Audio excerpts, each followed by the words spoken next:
ის პირობები, რომლებიც განგებამ ბავშვებისათვის შექმნა, პატარებს ურთიერთობის ჩამოყალიბებაში ეხმარება. ასწავლის ერთმანეთის გატანას, თანადგომას და თვით უფროსებთან ურთიერთობასაც კი.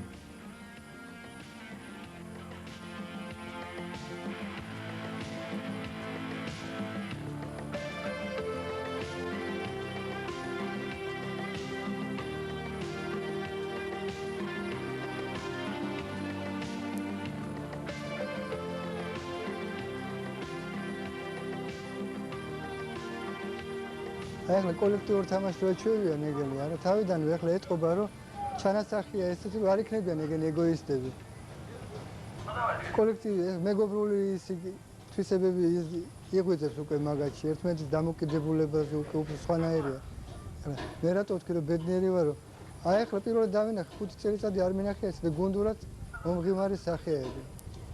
ძალიან ბევრს კარგად ჩვენ სხვათა შორის ქართველები რომ აი ეს არა განვითარებული ჩვენთან გუნდური ისა რა თამაშობები და რაღაც და ლამაზები აი ეხლა ვეთყობა ბავშვებს როგორ ეხმარებოდნენ ერთმანეთს თქვა აი მე ვიჯექი და უსმენდი ყურით ხوار დაგეხმარო ხوار მოვიდე არა ესე არ უნდა ესე უნდა პირდაპირ აღტაცებული ვარ რა ამან ისე დამამშვიდა რომ იმედი კი მაქვს რომ გამოსწორდება ყველაფერი მაგრამ უფრო დიდი იმედი ეხლა გამიჩნდა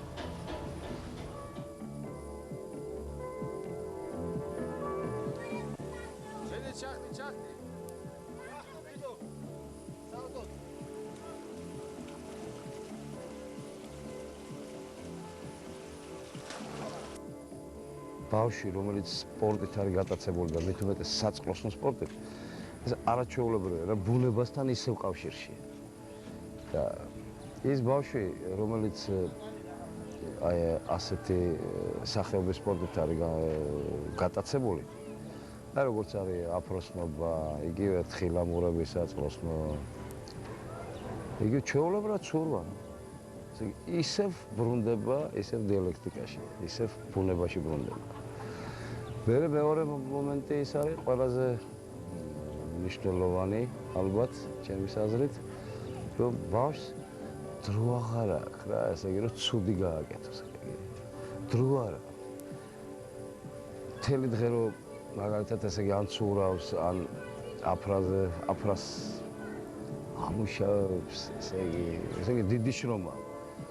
საღამოთი მოდის უკვე ესეთი დაღლები რომ იმას დრო არ აქვს სხვა რაღაცა გააკეთოს აი ცუდი იგივე თუ გინდათ ესე იგი რაც იბადება რა ვთქვათ ესე იგი ნარკომანია ეს არის იგივე ლოთობა ვთქვათ ან რაღაცა გართობა ცოტა სულ სხვანაირი რაც მის ჯანმრთელობასაც აბსოლუტურად აი როგორ გითხრა ხა ну ალბათ ესე იგი ჯანმრთელობის არავითარი ზრდა არ მიდის, აი ორგანიზმის, არავითარი პროგრესი არ არის მისი, არც აზროვნების და არა.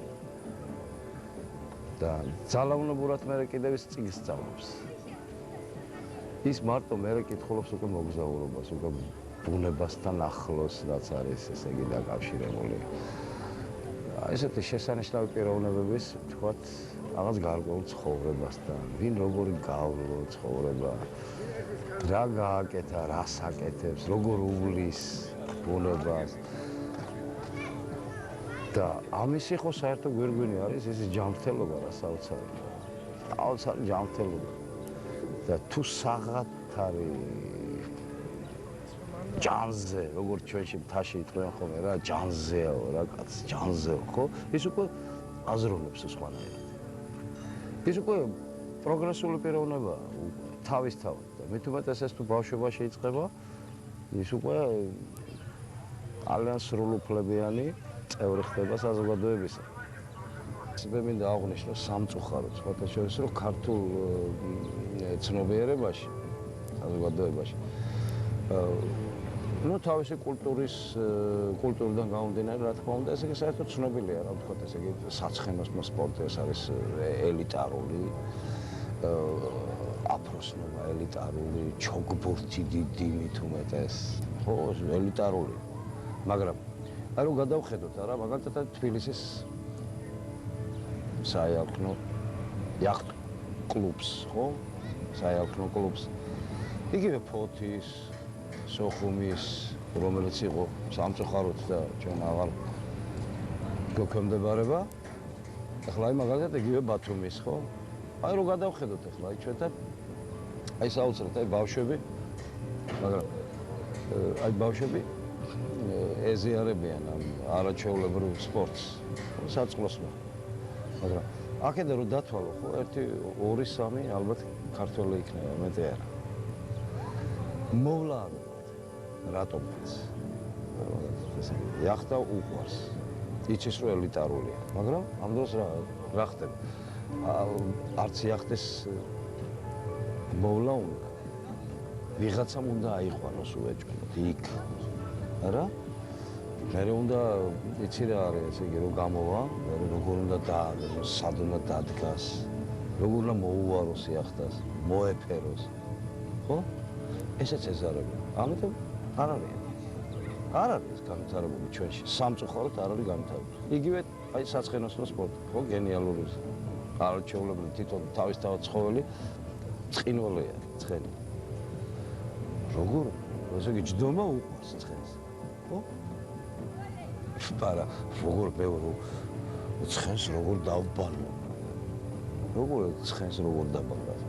ცხენი ისე უნდა დაბანო, როგორც ჩვენი შვილი და შენი ძალიან ახლობელი. შეთუ მასთან რაღაც გარკვეული აღიარება მაინც გააქვს რა პრინციპში. ხო, ის ხო დამალული არა ფარულია პრინციპში. ეს ის სიმბიოზია, რაც არის ცხოველთა სამყარო და რაც ჩვენა ვართ, ხო? რა განსხვავება? განსხვავება ის არის, რომ თქვა ჩვენა ვართ მოაზროვნენი და ისინი ვითომ არ არიან.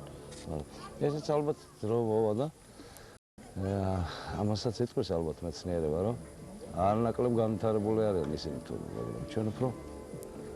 ჩვენ უფრო რაღაც ისეთი ძალიან ვულგარულად და აი უსაქმურად ვექცევით რა უბრალოდ. და ესეა და მე უსურვებდი ჩვენს პატარა ბიჭებს, პატარა კაცებს. მათ რომლებმაც უნდა გააგრძელოს საოცარი ჩვენი ტრადიციები. რომ ცოტა მეტი შრომა და მეტი უბრალოდ აი ესეთი მეტი გული გამოეჩინოთ და ცოტა ის ამბიციურობა ცოტა მიეტოვებინოთ რა მშობლებსაც რა თქმა უნდა პირველ რიგში. წყალი, ჰაერი. ეს არაჩვეულებრივი სიმბიოზია. რომელსაც რა ვიცი ჩვენ არ ვარსებობთ მე მგონი და ეს მინდა რომ გაიგოს რა ყველა.